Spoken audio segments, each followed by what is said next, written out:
Welcome back to the Make a Baby podcast. I'm Carolina Sotomayor, your podcast host and Reiki womb healer.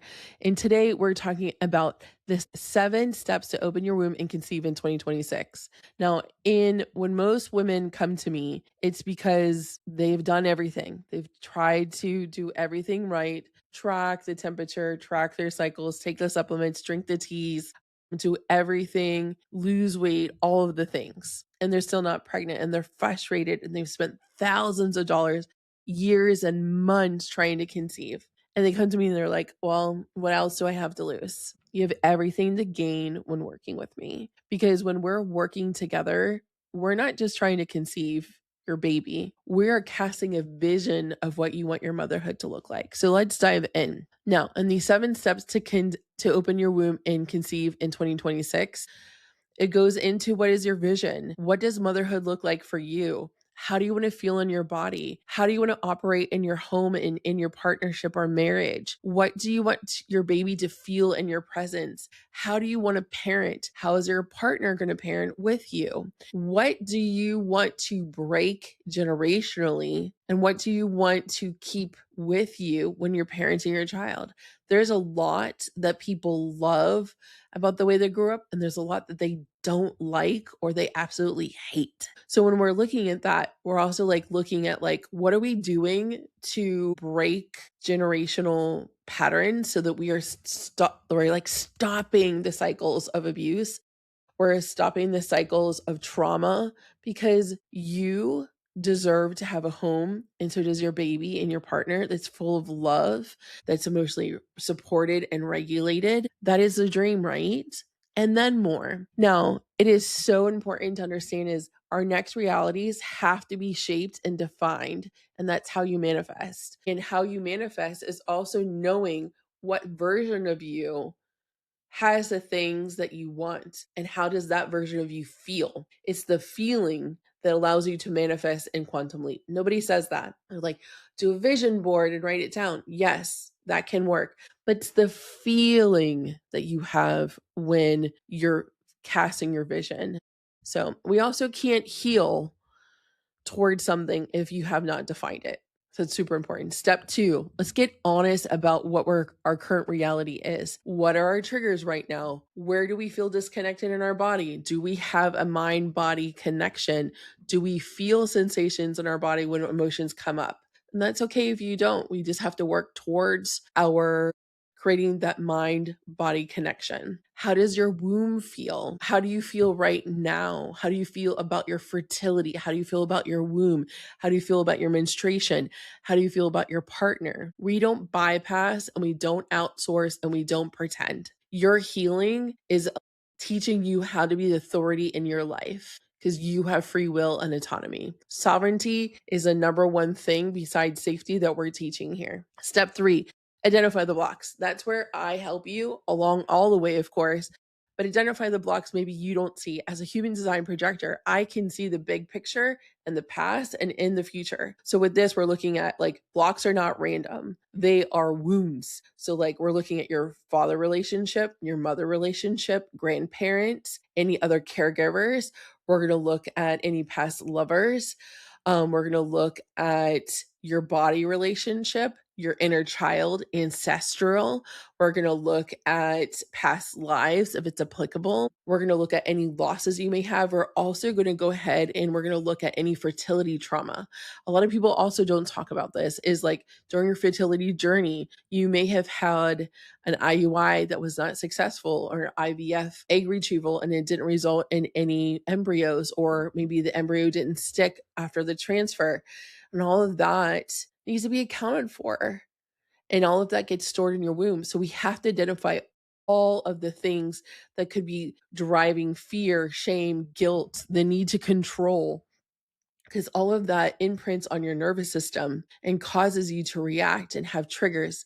And that allows your nervous system to be in fight or flight, in fawning, or in freeze. And we want your nervous system to get out of those negative patterns so that you can be in a calm, regulated, supported state where you're grounded and you can breathe and you're like, I feel centered. It's a difference. So the next thing is we're going to find the root of these blockages. And those blockages are almost always going to be in childhood. When we're reacting from insert your age that you are right now, I'm 42. I'm most likely not reacting, especially if it's like a big reaction from my adult 42-year-old self, probably a younger version of myself that is unhealed. So this is where we need to check ourselves and ask ourselves, when is the first time I felt this?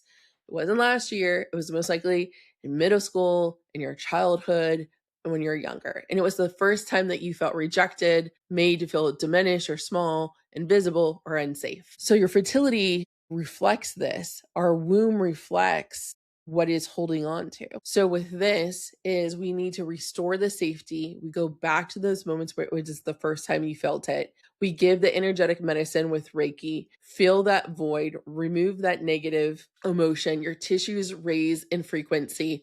We put Reiki in, and that's how you raise the frequency of your womb. Now, I skipped number 5, which is return to the origin, which is we go back to the version of you, the little girl, the teenager, of the first moment that you learned to shrink, that you felt like you were taught that it causes less conflict if I'm quiet. That's when we bring in the Reiki, not to shame her, but we bring her, the Reiki, back to that version of you to heal, to provide comfort. And that's the energetic medicine that is missing in a lot of spaces when we're talking about womb work. So with that, step 6 is provide the energetic medicine. When we send Reiki, and we're doing Reiki in a group setting or one-on-one with this, we're sending Reiki back to that version.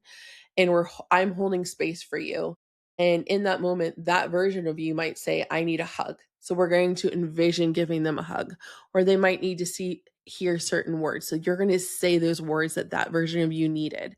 You were almost parenting and providing the thing that lacked in that moment to that version of you. So if it was a 6-year-old version of you that was reacting, and that 6-year-old version of you might be like, I want to be told I'm never going to be left behind, that I mattered and wants an embrace. And you're going to give just that when we're holding space and we're in our container together in our healing session. And then that also allows you, then after we do that session, you're going to start living more grounded, less triggered, less reactive, and more connected to your body, because your body is now going to be at a higher frequency.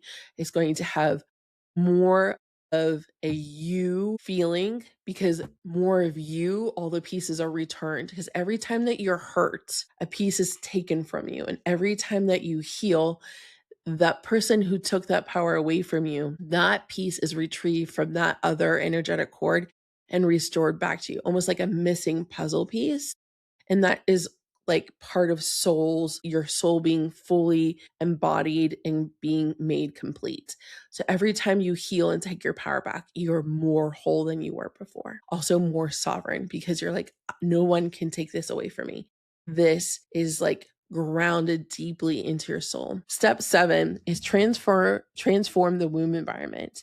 So now that you've removed this stored trauma, you've created space for new beliefs to replace those old ones. So if your belief was, I'm going to be quiet because when I'm quiet, it causes less conflict. Now is the new belief to replace that is, I am allowed to take up as much space and be as loud as I need to be. Then that allows safety to exist for you to voice what you need, to express yourself, to feel the things that you need to, in order to express yourself.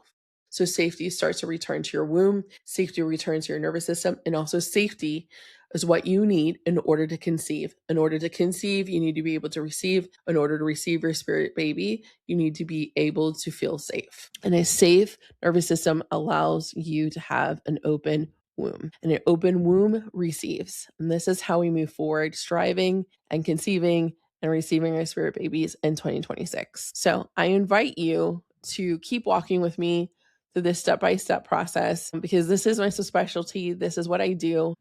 I would love to have you join our Make a Baby community. It is free. It is on the school platform. You can go ahead and do that in the link below.